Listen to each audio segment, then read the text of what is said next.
This podcast is brought to you by Carvana. Carvana makes car selling fast and easy from start to finish. Enter your license plate or VIN and get a real offer in seconds, down to the penny. If you accept, Carvana will come pick up your car from your driveway. Or you can drop it off at one of our car vending machines. Either way, you get paid instantly. It's fast, transparent, and 100% online. Car selling that saves your time. That's Carvana. Carvana. Pickup fees may apply.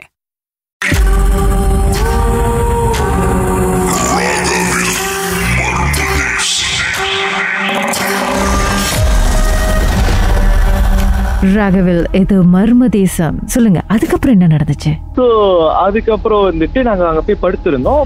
ஆனா நிம்மதியாவே தூங்க முடியலக்கா. அந்த பும்போங்ல வந்துட்டு இந்த கோலி குண்டு உருட்டுனா எப்படி ஒரு சத்தம் கேட்கும், அந்த மாதிரியான ஒரு சத்தம். அதுக்கப்புறமா வந்து ஒரு நடுராத்திரி ஒரு 3-3:30 மணி இருக்கும்க்கா, ஒரு பெண்மணி அழுகுற மாதிரி ஒரு குரல் கேட்டுச்சு. அப்ப நானும் வந்து எந்திரிச்சு பாக்குறப்போ அந்த சைட்ல, அதாவது அந்த கோயில் வளவுல வந்து பாத்தீங்கன்னாக்கா ஒரு உருவம் வந்து உட்காந்துருக்கு கருப்பு கலர்ல.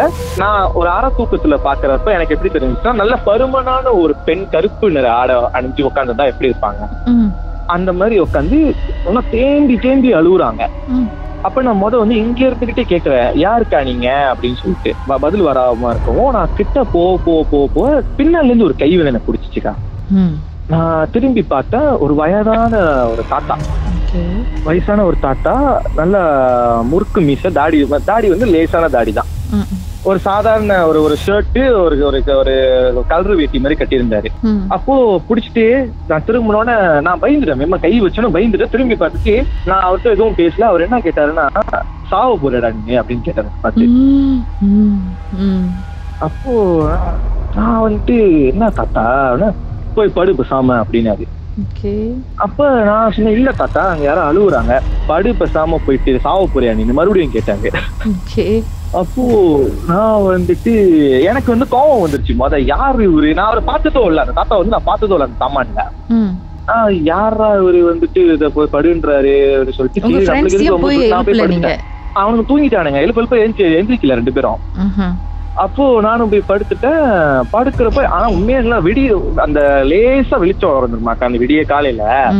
அது வரைக்கும் எனக்கு சரியா தூக்கமே வரல. பயங்கரமான சத்தம், நாய் உள்ள ஒரு சத்தம், அங்க நாயும் இல்ல.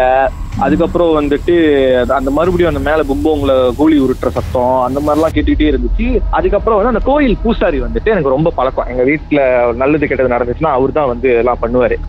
அப்ப அவரு வந்து கேட்டாரு, என்ன ஆச்சு அப்படின்னா சொன்னோம், அந்த மாதிரி நடந்துச்சுங்க, நாங்க அதான் தங்கியிருக்கோம் அப்படின்னு சொல்லிட்டு நான் அவர்கிட்ட சொன்னேன். இந்த மாதிரி இந்த உருவத்துல ஒருத்தர் இருப்பாரு, இவரு அந்த கோயில்ல வேலை செய்யறாரா அப்படின்னா வந்துட்டு இல்ல அந்த மாதிரி யாரும் இல்ல அப்படின்னா என்ன நடந்துச்சுன்னு கேட்டா நான் சொன்னேன், இந்த மாதிரி கருப்பு உருவத்தை பார்த்தேன், நான் போறப்ப இவர் வந்து தடுத்து என்ன போய் படுக்க சொல்லிட்டாரு அப்படின்ட்டு. அவரு என்ன சொன்னாருனாக்கா, அந்த கோயிலோட பிலீஃப் வந்துட்டு அது வந்துட்டு ஒரு மேசில தான் அந்த கோயில் இருக்கும். ஸோ அந்த கோயிலோட பிலீஃப் வந்துட்டு இந்த நட சாத்திர பிற்பாடு வந்துட்டு அது வந்து மதுரை வீரன் கோயில்.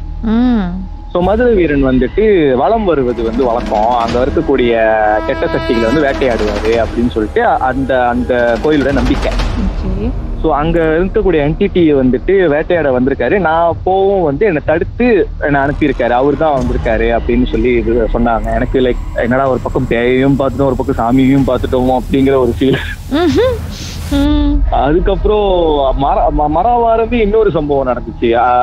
மற்றும் ஒரு நண்பர், அவரோட அம்மா வந்து இடப்பட்ட காலத்துல. ஆனா எனக்கு என்ன டவுட்னா, எப்படி நீங்க வந்து ஒரு காட்டு இருக்கக்கூடிய ஒரு கோயில்ல, ஆனா சுத்திரம் காடு, இருட்டு, ராத்திரி, எப்படிதான் நீங்க போயிட்டு அங்க தங்குறதுக்கு ஒத்துக்கிட்டீங்க?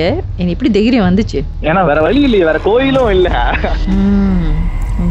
ஏன்னா சுத்தி ரொம்ப காடுன்னு சொல்ல முடியாதுக்கா. ஏன்னா ஒரு சைடு வந்துட்டு அபார்ட்மெண்ட்ஸ் எல்லாம் இருக்கும், ஹவுசிங் ஏரியால இருக்கும், காடி மோட்டெல்லாம் வந்துகிட்டு தான் இருக்கும். தைரியம் ரொம்ப ஸ்கேரியான கோயில் சொல்ல முடியாது. ஆனா எப்படி உங்களுக்கு ஃபீல் பண்ணுச்சு? ஒரு பக்கம் உண்மையிலே வந்தது மதுரை வீரனா, நம்ம அவரை பார்த்துருக்குமா அப்படின்லாம் மைண்ட் எப்படியோ யோசிச்சிருக்கோம்ல, என்ன தான் தோணுச்சு உங்களுக்கு அதுக்கப்புறம்?